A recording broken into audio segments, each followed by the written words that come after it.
Welcome, everyone. I'm here with Henne Schuwer, who has been a diplomat for the Dutch Foreign Service. He has served in Belgium and in the United States, no less, in Washington, D.C., during the presidentship of both Obama and President Trump. He's also been active in the European Union, here in Brussels, where he now lives. He has also worked there as the director of the Office of the Secretary General of NATO. And he has a long track record in different areas of the world, in different expertises. So I'm very happy to have an interview with him on several topics. So thank you, Mr. Schuwer, for joining us. And to delve immediately into one of the questions that I'm sure a lot of us have is President Trump or President Biden is now almost a year in office, and you were there when when they moved from Obama to President Trump. Do you see, or do you think that there is a real difference between his presidentship and with Trump's presidentship? Between Obama and Trump? With Biden and Trump. Biden and Trump. Yes, there is. Let me explain.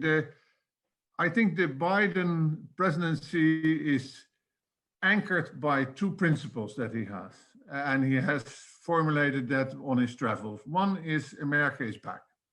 America is back means engagement, means we take our place in the world order, and of course, in his view, his place is on the top of the world order. The Americans are the defender of the liberal democratic world order as we have established that since the Second World War, which is exemplified by Biden immediately ratifying again or adhering again to the Paris Agreement. He was in Glasgow, he has been to NATO, he has made it very clear that he will commit to NATO, and his pledges are there for NATO. So he is re-engaging the United States in the world order and doing that in a very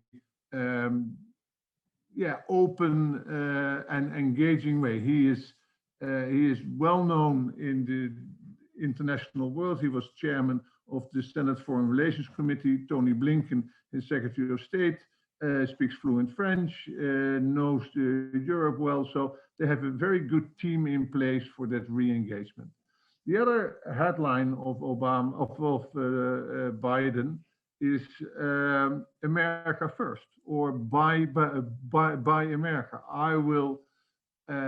My foreign policy will be in service of the American people and especially the middle class. He has said that several times. Blinken has said that several times.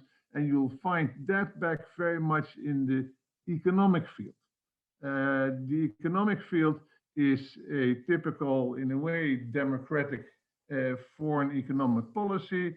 The first order he signed, the executive order, was a Buy America order. They have been not very forthcoming in the negotiations on the WTO. Yes, they have set aside differences with the EU on Airbus, Boeing, and on steel, aluminium export imports, but they are in principle temporarily, they have set it aside for half a year. So I don't think that we have to expect a lot of giving from the Biden administration on the economic field, a lot of engagement on the political field, but if you want to categorize it, what is the difference with Trump? I think he will be closer to Trump in the economic field without all the hullabaloo and the big statements and et cetera, in a gentle way, but it's an iron fist in a velvet glove, and he will be much more forthcoming on the political. And then the last bit, of course, which is very important, is their relationship with China. That will influence the relationship with the Europeans as well. There is bipartisan support on a tough stance on China. Yeah. The United States sees China not only as an economic competitor, but also as a defense strategic competitor, and in some ways as a threat. And they will counter that posture of the Chinese. You see that the presence of the American fleet in the South Chinese Sea, but they will also come to us in Europe and say, are you with us or are you against us? And if you're with us, there are certain things that you have to do. And that goes beyond sending what we did, a frigate in a convoy that went up to the South Chinese Sea.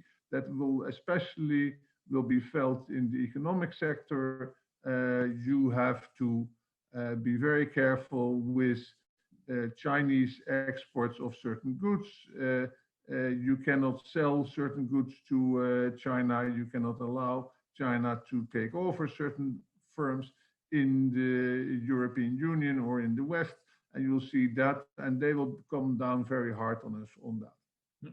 So I already sense a little bit in your words that in rebuilding that relationship, because that's what Europe has basically been hoping for by a change in presidentship, to have the opportunity again to rebuild that relationship that Europe and the United States have. However, it will never be the same again. And I'm sensing a little bit in there that Europe needs to adapt a more of go alone strategy when it comes to economics and not be that dependent anymore on the relationship with the United States. But is that correct? And do we also see that in other elements? Well, we now live more than 75 years after the end of the Second World War. And for our defense, we are still dependent on the American presence in Europe. We are still dependent on NATO in our defense. Will we do that for another 75 years? I don't know. It's a cheap way of defending yourself. And at a certain moment, somebody in the United States will say, well, you know what, guys, it's enough. I'll give you another 25 years, then 100 years, depending on us for your defense. That's more than enough. We have been very generous. You have to basically defend yourself and spend the money to defend yourself. There are a lot of countries in the United States, among them the Netherlands, who do not spend the required 2% on their defense, and then basically say, well, if something happens or if there's an international crisis, we will depend on the United States to defend us. You cannot live like that forever. So that is, I think, something that we have to bear in mind, which means that we'll have to take a more independent posture. We will have to spend more on our defense in a way that doesn't chase out the Americans, because it will take a long time before we can do without the United States if we ever would like to. I don't think this is a goal that we would strive for. I think that the NATO is a perfect alliance, but we would have to pull a bigger part of the weight in NATO. Also, I think that what the COVID crisis has taught us, and what other crises have taught us, for instance, now what we have with the semiconductors, the chips, we are very dependent on other countries for what we would say are crucial elements of our economy. Well, we are in the Netherlands, we are a free trade country. So I would be very hesitant to say, well, therefore we have to make everything ourselves. It's very costly. The cost of living in the Netherlands would go up enormously, and it's not efficient, and it would harm us as a transporting country enormously. But we will have to pick our suppliers better, and we will have to pick our dependencies better. And yes, we will have to do certain things.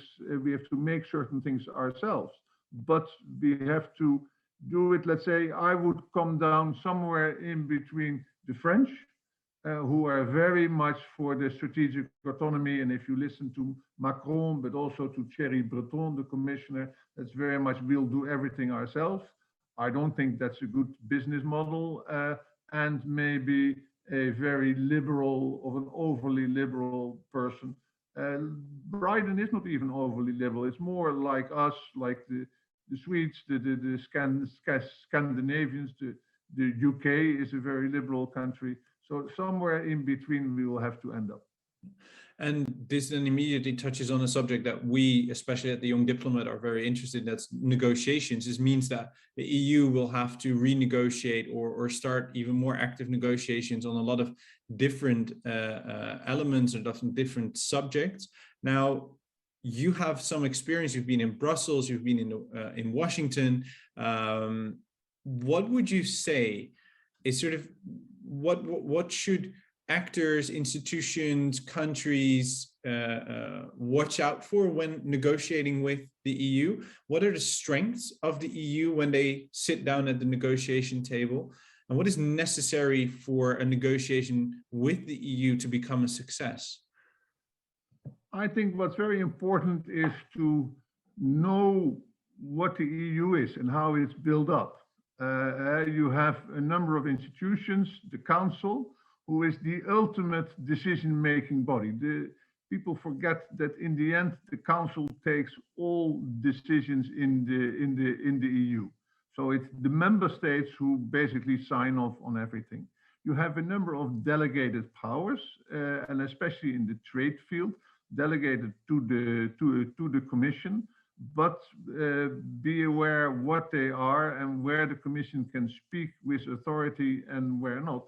And secondly, and lastly, the European Parliament, who didn't play a big role 20, 30 years ago, now is a co-legislator and is playing a bigger and bigger role in the decision-making process in the EU.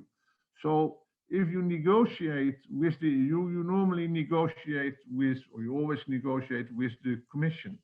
But know that behind the Commission, there is a second line of decision-making where you are not present. So the Commission might say, yes, we'll do this and this and this, but then they have to get the approval later on of the member states. And you've seen that, for instance, let's take an example, the trade agreement we negotiated with Canada, negotiated between the Commission and Canada. Then it was an agreement, so it had to be ratified with all nations. And who blocked it in the end, or who blocked it for a long time, was Wallonie, was a part of Belgium who has an independent authority in the trade field in Belgium, and they blocked the trade agreement, which was very hard to explain to Canadians that 4 million Belgians can basically make it impossible for 500 million plus Europeans to have the benefits of the trade agreement. But that's how it is. So know how the European Union functions, and know that very often if you negotiate with the European Union, there's a second layer of negotiations where you're not part of, and you have to hope that that will be done well by especially the Commission. Do you also think that this is maybe then a strength of the European Union? So this example amplifies how it might be considered a little bit of a weakness, but is it also a strength of the European Union that it has this two-level game going on, where you negotiate with the Commission, but then it can use that it has to deal with the Parliament and with the Council and with the member states as sort of also a bargaining chip in saying, well, you know, I would love to agree, but we also need to get all the other countries on board, and I have to get the Parliament on board. So help me get the best deal possible. It's a mixed blessing. You cannot negotiate as Commission very decisively, so we cannot turn on a dime. You have countries in the world, the autocrats in this world have it easy. Mr. Putin, Mr. Xi Jinping, and whatever can snap their fingers and it happens. In democracies, we have a different system. So we are not as flexible and as quick to react to certain situation. As a negotiating tactic, yes, it's useful. And not only for us, the Americans have exactly the, the, the same. I have negotiated quite a lot with the Americans, and their bottom line was always, we can make a deal here, but of course you know that Congress has to approve it, and there is this now there is this senator from X who has constituents who like Y, and therefore I cannot guarantee you that this deal will fly unless you give me a little bit more for Senator X. So that is, yeah, that is always that it's a double negotiation, and that's into the advantage of the guy who can play this out and say there is more to it than we just negotiated. And because we're running towards the end of our time, but there's one question that I really want to ask you, because you've been at many different places, both in Europe, both within institutions, you've been in America. Enlargement. Enlargement is always a hot topic when it's being discussed within the European Union. It doesn't matter when, but there's always somebody in favor, somebody against. And currently, the enlargements that have been discussed, that has been discussed for quite some time now. They're literally in the fridge, because a lot of the countries, amongst which the Netherlands, say, we don't want any further enlargements. However, this puts these countries on the borders of the EU sort of in libido of where do we go? We don't know what is going to happen. Are we going to become a member? Do we have to fend for ourselves? Recently, we saw that in the Balkans, the Serbians, together with other states, are signing their own agreements of free trade, of free movement of goods and people, and so on, to further this. And there's criticism towards the EU saying, well, you should support this so that it helps them to develop towards EU membership. What is your view on this enlargement? What should we do with it? I'm old enough to remember the old enlargements in a way. The old enlargements were done for economic reasons. It made economic sense for starting off with the six to enlarge, to invite people like Sweden or like the UK or like Austria and so on to join the club. We would be an economic stronger union with them on board. I think Greece was probably the first enlargement which was done very much for political reasons. The Greek had just sent home the colonel's regime, and I think especially also the Netherlands, Max van der Stoel, Minister of Foreign Affairs, was very much in favor of safeguarding democracy in Greece, and there was no better way than safeguarding that than inviting them come into the EU. The last big enlargement, the 10 member states, Eastern Europe, Malta and Cyprus, was a political enlargement. It didn't make much sense economically. We would pay to those countries. It didn't bring us very much extra to our market. It was, over time it will, but for the first couple of years, it would be a drain on our finances. But there was one enormous or two enormous arguments in favor. A, you would right the wrongs of history. These countries after the Second World War were basically, call it, occupied, or in any case under the influence of Russia, and couldn't have the benefits of the freedom after the Second World War that we have. So we would right that wrong that happened to them. And secondly, if we would not do that, we didn't know what would happen in those countries. So bring them into the tent, help them with their development, and help them also with their democracy, their building, etc., etc. That's, by the way, is why people are so keen or worried about what's happening in Poland and Hungary. Exactly what we did not want to happen, happening in Poland and Hungary, and that was the reason, part of the reason why we invited them to join the club. I think personally that we have to unite Europe.